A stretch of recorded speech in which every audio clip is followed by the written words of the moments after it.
Ngayon lang ako nakakita ng usually yung honey na tinitinda ganyan, yung syrup. Hindi namin alam na may ano pa. Honeycomb. Honeycomb pala. Comb. Walang sukle na.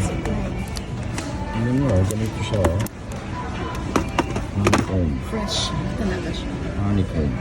So bibili kami ng try namin kasi mahal naman masyado, diba? Di naman maubos. Try namin kung ano yung pakiramdam na kakagatin mo yung honeycomb. Hopefully wala na tong honeybee para hindi ka mastig sa bibig. Baka mamagay yung dila mo kaya yung pambok mo. Try namin. Pambok. Lips, upper lip. Try namin yung isa. At